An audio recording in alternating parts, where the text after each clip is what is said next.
Greetings all you maniacs from Minds Rhymes, and welcome back to another Warframe video. Today we're going to be taking a look at Harrow.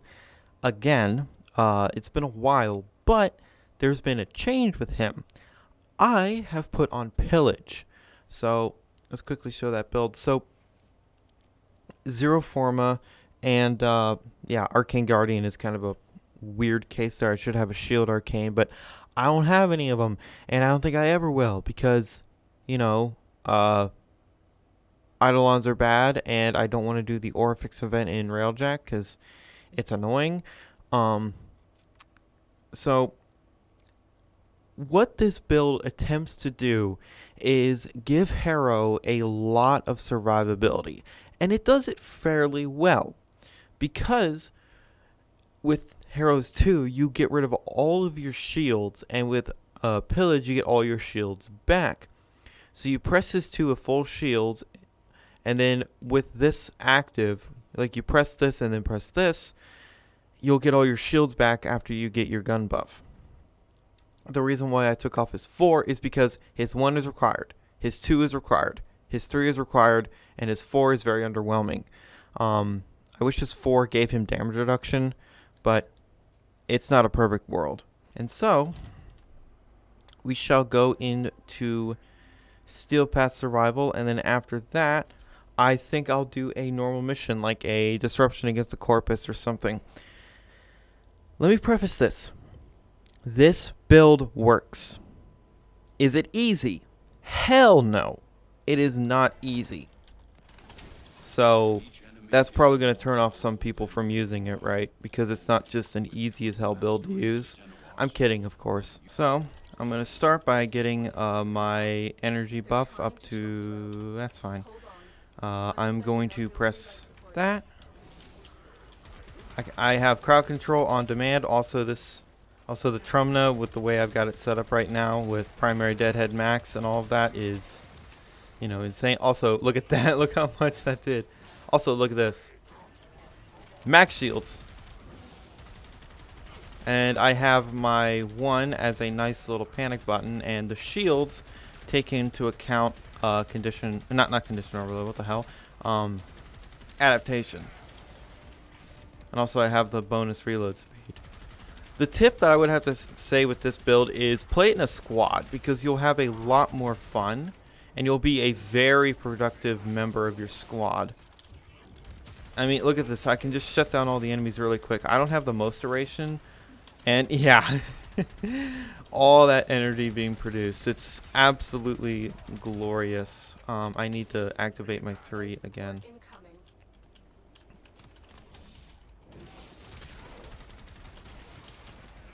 And remember, your 2 can only go up to a maximum. Oh, fuck. Your 2 can only go up to a maximum of 120 seconds duration. So, there's that. But I mean, I can just throw my 1 down the hallway and chain everything up. And yeah, I'm getting, you know, infinite energy. I'm pretty sure his 1 does not work through walls. So when the Acolyte comes, that's going to be kind of nerve-wracking. But my plan is going to be chaining them up. So that should work fairly well. Press that and then get that going. Yeah. You see that loop? That's a very good loop. It's very nice.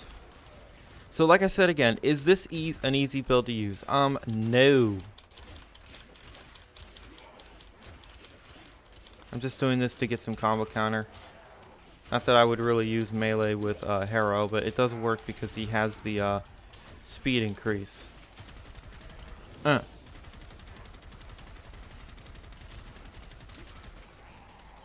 Press that, press that, press that. Which is pretty scary because there's an enemy right there, but I have distractions.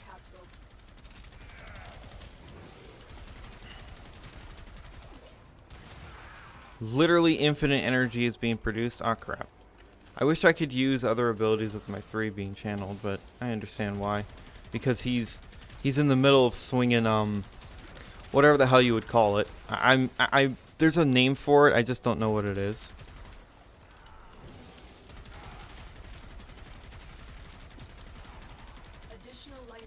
Yeah. And yeah, the Trumna. That's all I gotta say about that. The Trumna. It works very, very well. It is very, very powerful. I mean, as I'm sure you're aware, the Trumna is very strong. This is a 5-forma build. Kind of overkill, but hey, it's a lot of fun. That was 1,000,000 damage. Nice. I'm finally a real gamer. I saw 1,000,000 damage. Anyway. With this going, it just takes a little bit to channel because of my build. And then I just pop that, and then they're all dead, and bunch of energy. But yeah, with Harrow, if you got a good Harrow in your team, you're not running out of energy. Although Trinity is objectively a better support than Harrow, but Harrow is just different, and he's honestly pretty fun. He's a pretty fun frame, and I cannot wait for Harrow Prime because it's going to make people get Harrow easier. And then maybe Pablo can give him the Pablo touch and adjust his kit a little bit. I mean, I think his kit's fine. It works. It's functional. But I really do wish that he had more survivability, because as of right now, he doesn't really. And remember, you can cancel Pillage at any time. Thank you, comments, for letting me know that. I completely mislooked that. But that was on my Banshee with Pillage build. By the way, Banshee with Pillage is absurd. You have all that damage plus, you know, survivability because of the shield gating. Yeah, it's pretty nuts. Stop. I'm trying to kill something. Okay, I'm going to save that for the Acolyte, who is coming right now. Make sure my shields are full. Make sure I got this going, even though it doesn't really matter because it's... Oh, it's Malice too? Ah, hell. This is going to be bad. The operative has just made their first Yep. discovery. Keep up the good work. When you are ready, go to extraction.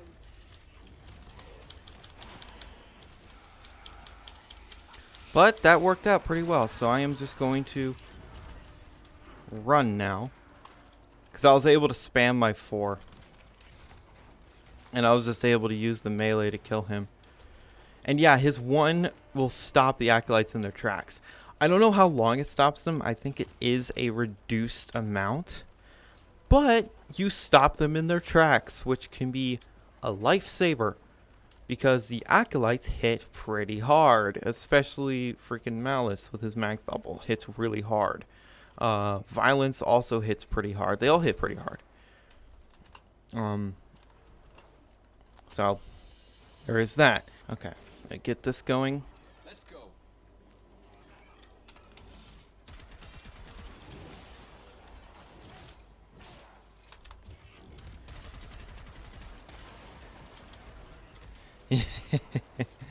That never gets old. It's always so great. Now, oh, I have the corrosive build on my pistols. It doesn't matter at these low levels. If I stayed for like 10 waves, then it would start mattering, but I'm not. Sentient influx. Great. Really? I didn't get anything from that? Well, I'm not really scared of sentients because I can stop them. And these guys are not giving as much shield as I thought they would.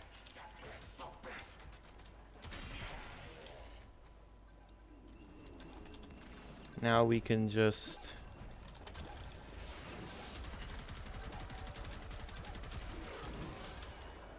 Stop. I don't care. I just do that. Quiet. I do care when these guys start hitting me kind of hard. Stop with the disco balls. Wait, how much does my amp do? Wow, that does a lot of damage.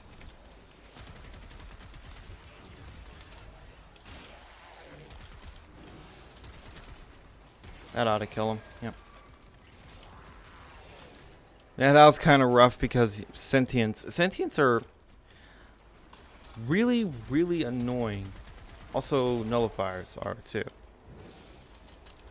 Just chuck that down there, then I'm gonna get Ooh, it's starting to rain.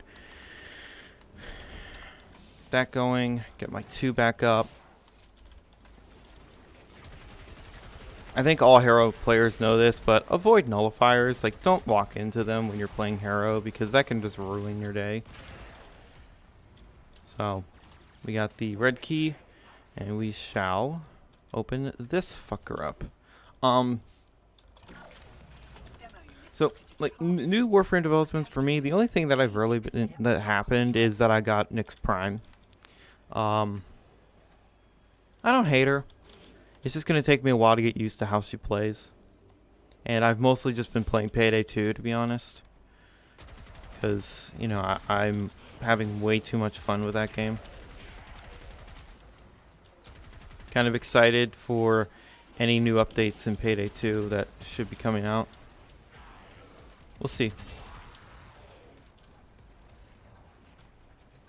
I'm pretty sure I can stop these guys with my 1. Briefly, yeah, I can. That's cool.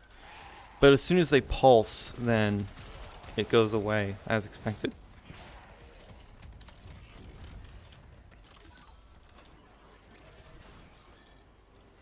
Okay.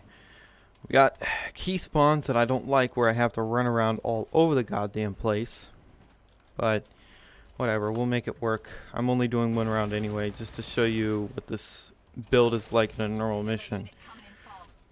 As you saw, it has very good survivability in Steel Path, as long as you keep an eye on all your abilities and your shields and everything. There's quite a few things you have to keep your eyes on with this build, but honestly, it makes it more fun. It's not, you know, as safe as playing, like, I don't know, Nezha or Nidus or any frame like that, where you don't really have to do much to survive at high levels. It's a lot more risky, and I find a little bit more fun. Nezha is obviously my favorite frame, but, you know, this is Harrow's pretty risky to play.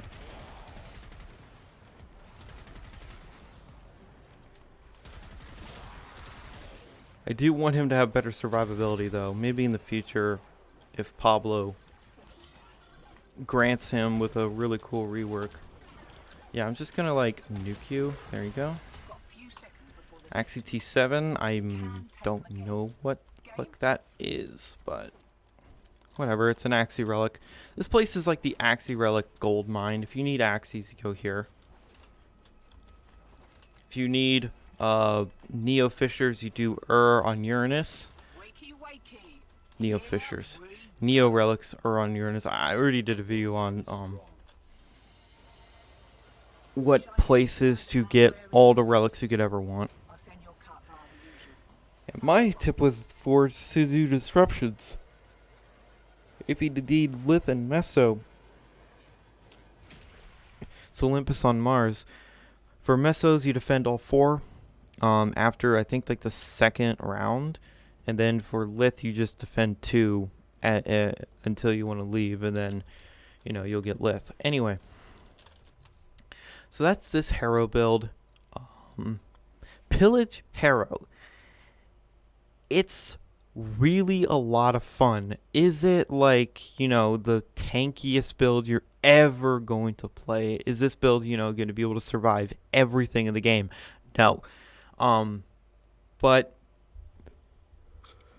it makes Harrow a lot more fun to play, because you're not worrying all the time about, you know, getting one-tapped. I mean, it doesn't happen anymore with shield gating, but this gives you even more shield gating. So it's great. Either way, I hope you guys enjoyed this video, and let me know your thoughts on this, even though I won't be able to see your comments unless I go to the video. Did I change a setting or something I don't know about? Fuck's sake. Anyway, thank you guys so much for watching, and remember, in Trilby, we trust.